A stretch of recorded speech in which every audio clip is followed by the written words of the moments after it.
तो दोस्तों, जैसा कि आपने देखा अभी उस वीडियो में, मतलब ये जो अगर इन्वायरमेंटल इम्पैक्ट असेसमेंट को अगर ध्यान से नहीं असेस किया गया, जो भी हजार्ड्स हैं वो कितने ज़्यादा डेट्रीमेंटल हो सकते हैं।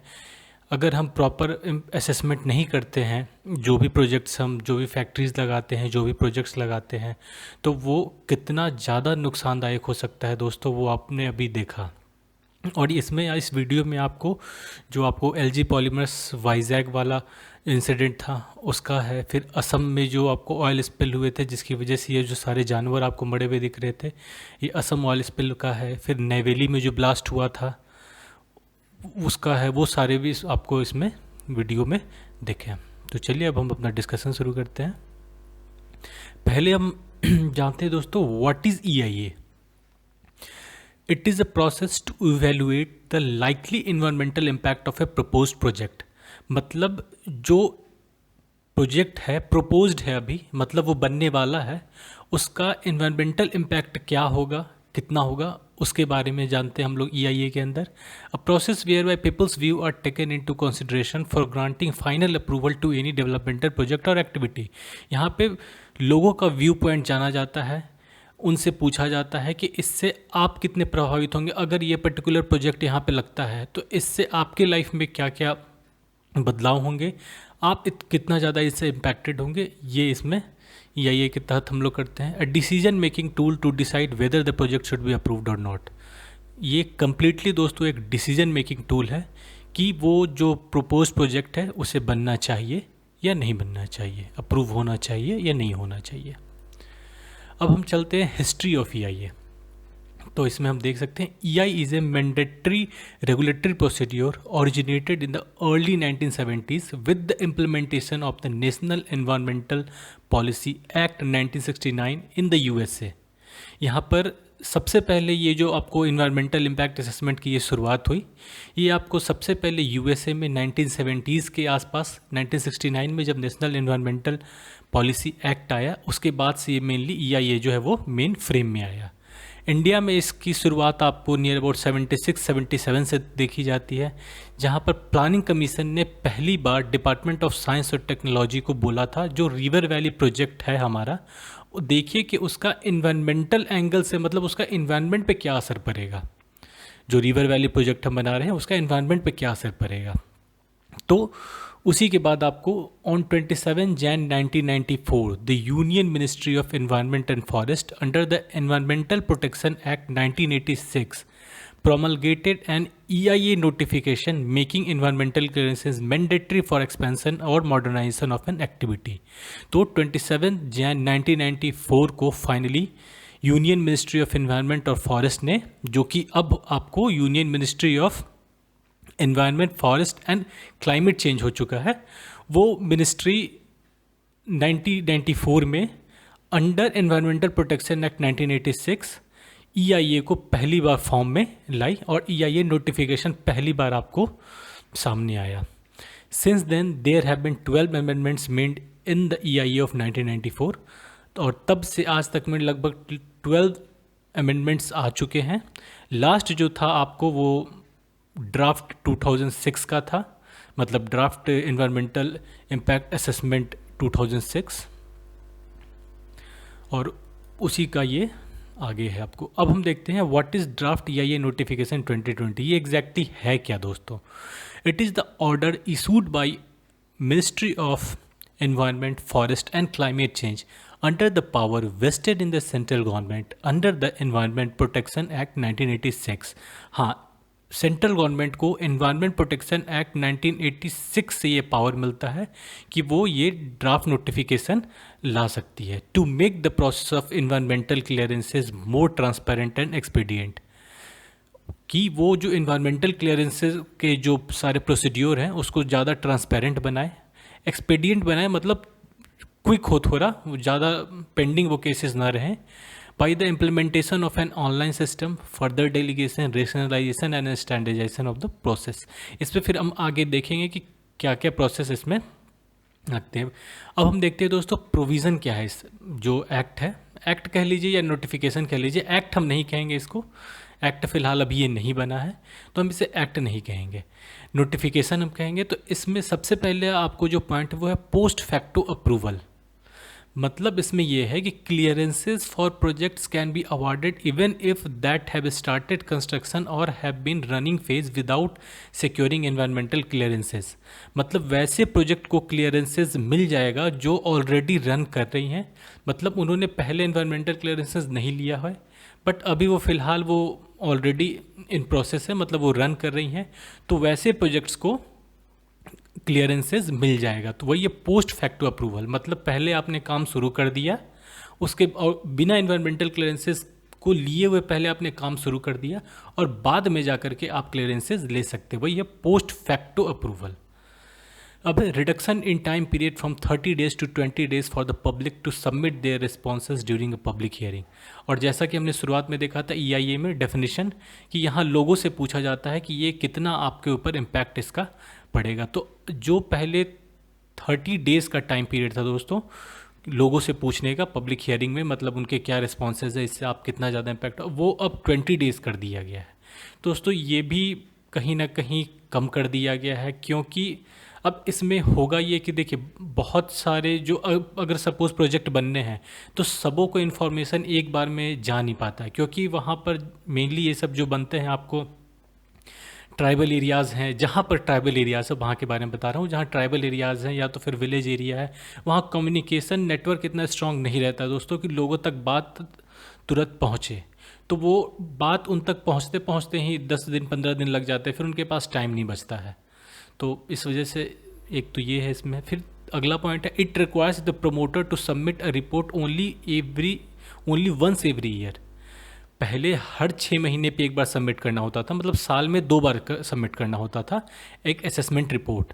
अब साल में सिर्फ एक बार इन्हें आपको उस असेसमेंट रिपोर्ट सबमिट करना है।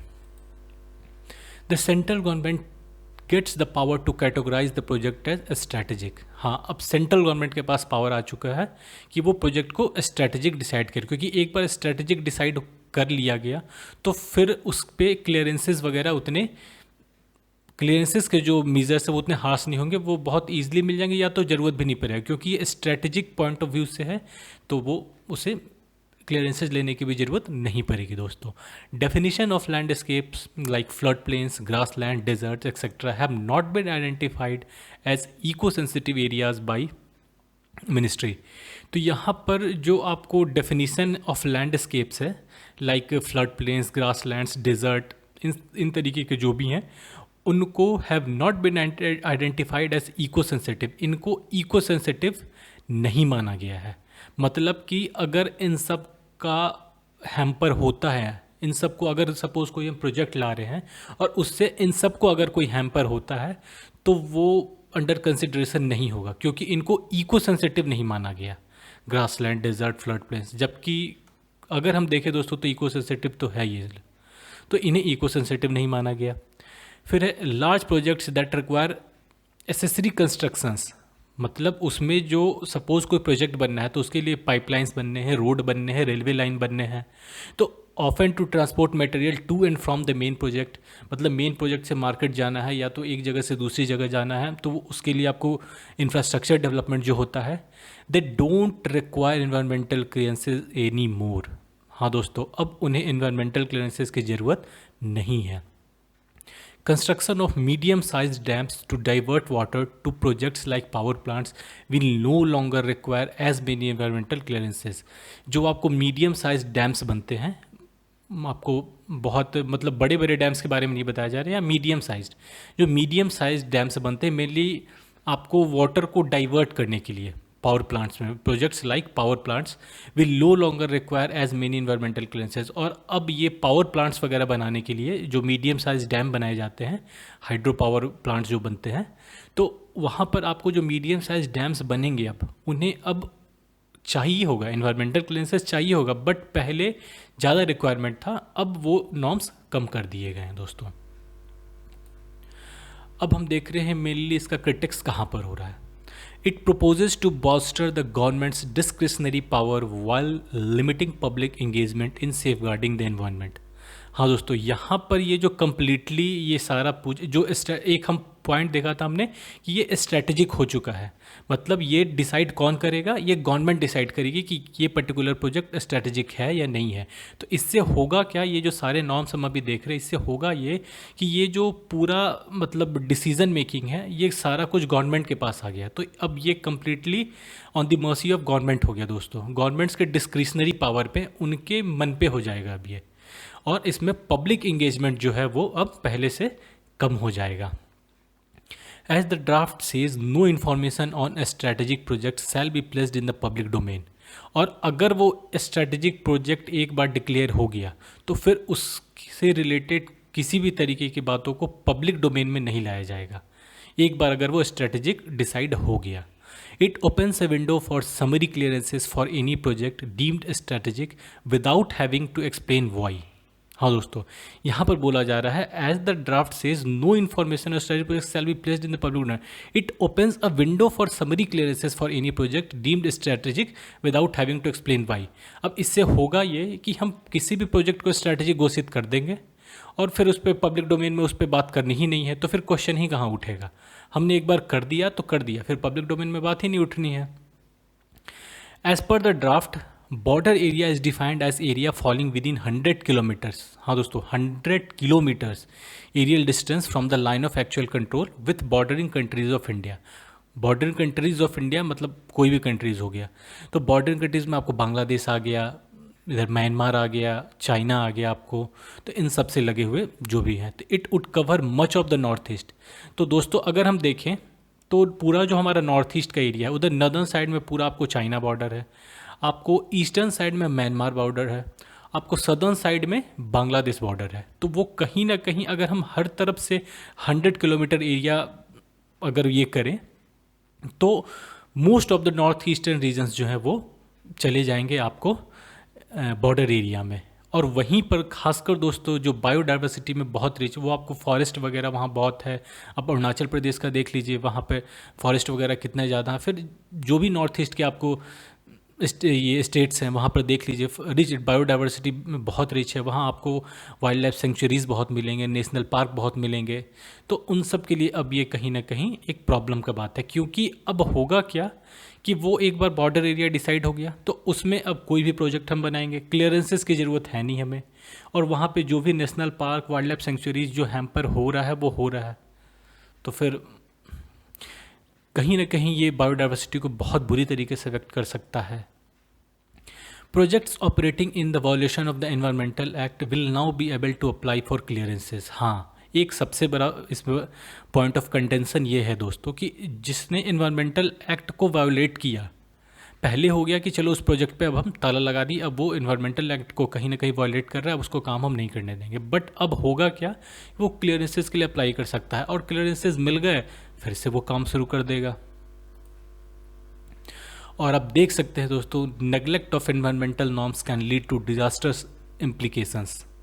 जैसा कि अगर हम प्रॉपर वे में एनवायरमेंटल नॉर्म्स को नहीं फॉलो करेंगे तो आप देख सकते हैं कि इंसिडेंट्स, और आपको लास्ट 2 मंथ्स में जो भी इंसिडेंट हुए हैं ये आपको सामने न्यूज़पेपर कटिंग्स हैं। 11 killed in P down disaster as gas leaks at Vizag chemical plant, जो LG पॉलीमर्स वाला था दोस्तों, वहाँ पे 11 लोगों की मौत हुई थी और धीरे धीरे केसेस बढ़ते ही चले जा रहे थे। ये फर्स्ट डे का रिपोर्ट है आपको, फिर 12, 13, 15, 18 केसेस वो बढ़ते ही चले गए। फिर आपको 7 fall ill after gas leak at paper plant, paper plant में गैस लीक हुआ और उसमें 7 लोग बीमार पड़ गए। 8 injured in boiler blast at Neyveli, ये पहला ब्लास्ट का है दोस्तों। इसके बाद जो रिसेंट में हुआ है वो दूसरा ब्लास्ट फिर से हुआ था, ये फर्स्ट ब्लास्ट का है नेवेली वाला, इसमें इंजर्ड हुए थे। अभी जो आपको ब्लास्ट हुआ था उसमें मोर देन 15 पर्सन्स की डेथ हुई है दोस्तों। सेम जगह पे आप सोच लीजिए 2 बार हो रहा है। तो ये तो वही हो गया ना, एक बार उन्होंने एनवायरमेंटल नॉर्म्स को कहीं ना कहीं हैम्पर किया, फिर से क्लियरेंस ले लिए, फिर से शुरू किया, फिर से ब्लास्ट हो रहा है। Ammonia gas leak at Andhra factory, ammonia gas leak हो गया, एक इंसान की जान चली गई। 2 dead 4 hospitalised after gas leak in Visakhapatnam pharma plant. Visakhapatnam में फिर से अगेन वाइजैक में इस बार आपको एक फार्मा प्लांट में गैस लीक होने की वजह से 2 लोगों की जान चली गई। तो इस तरीके से अगर हम प्रॉपर इन्वायरमेंटल नॉर्म्स को ना फॉलो करते हुए काफ़ी मतलब डेंसली पॉपुलेटेड एरियाज़ में अगर इन सब फैक्ट्रीज़ को हम बनाएं, या तो national park, wild life sanctuary, जो हमारा ये आपको बायोडाइवर्सिटी है उससे सटे अगर ये सब प्रोजेक्ट्स हम बनाएंगे तो, और क्लियरेंसेस उस तरीके से उनको आसानी से मिल जाएंगे, तो फिर इससे होगा क्या, इस तरीके के इंसिडेंट्स दोस्तों बढ़ते ही चले जाएंगे। और ये 5 क्या अब 6 हो चुके हैं, लगभग 6 इंसिडेंट्स इन 2 महीनों में हो चुके हैं दोस्तों। और सिर्फ यही 2 नहीं, यही 6 नहीं, और भी है। छत्तीसगढ़ में भी आपको एक प्लांट में गैस लीक हुआ था। तो इस तरीके से बहुत सारे केसेस आते हैं दोस्तों। और फिर ये सब होने के बाद एक ये चीज़ सामने आता है, days before Assam fire OIL cleared curbs to get nod for project inside national park. तो नेशनल पार्क के अंदर इन्हें एक क्लियरेंसेस मिल गया, एनवायरमेंटल क्लियरेंसेस, कि वो एक प्रोजेक्ट अपना इस्टेब्लिश कर सकते हैं। वो नेशनल पार्क आपको दोस्तों डिब्रू सैखोवा, काफ़ी फेमस नेशनल पार्क है दोस्तों, वहाँ पर अब ये ड्रिलिंग करेंगे। वैसे इनका कहना है कि हम एक extended reach drilling technology use करेंगे, जिससे सब सरफेस होगा, वो सरफेस के नीचे होगा, सरफेस को उसको कोई इफेक्ट नहीं होगा। बट दोस्तों अगर ऑयल स्पिल होता है, गैस रिसाव होता है नीचे से, तो कहीं ना कहीं वो पूरा वो जो एरिया है उसे कहीं ना कहीं बर्बाद करके रख देगा। तो after all that happened in last 2 months, जितने भी इंसिडेंट्स हुए, these kind of clearances will definitely raise alarm, as it is cheaper to avoid damage to the environment than to रेमेडिएट।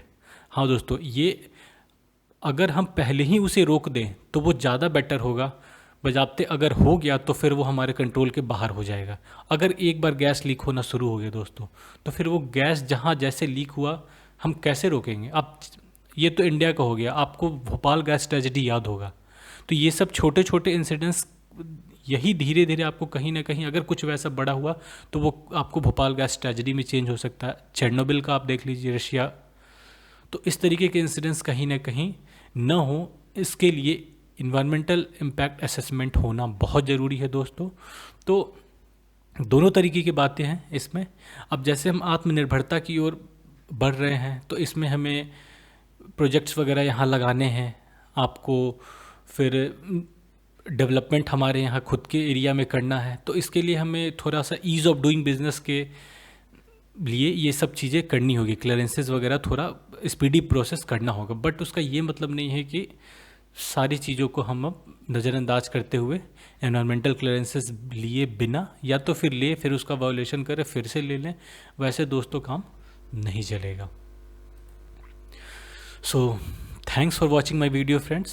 If you liked my presentation then please subscribe my channel.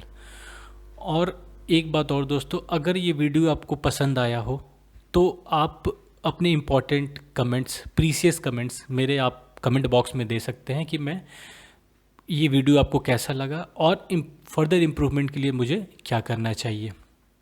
और बाकी मैं आपको, जैसा पता होगा आपको, हर रोज़ newspaper के articles, जो कि Indian express, times of India और द हिंदू के इम्पॉर्टेंट आर्टिकल्स को डिस्कस करता हूँ, जो कि उसके कटिंग आपको मेरे Facebook page success as BPSC UPSC से मिल जाएंगे। हाँ, उसका डिस्कशन मैं करके वीडियो जो है वो रोज़ अपलोड करता हूँ, आप वो भी जा कर के देख सकते हैं दोस्तों। Okay friends, thanks a lot for watching my video, stay connected with me, thank you, thanks a lot.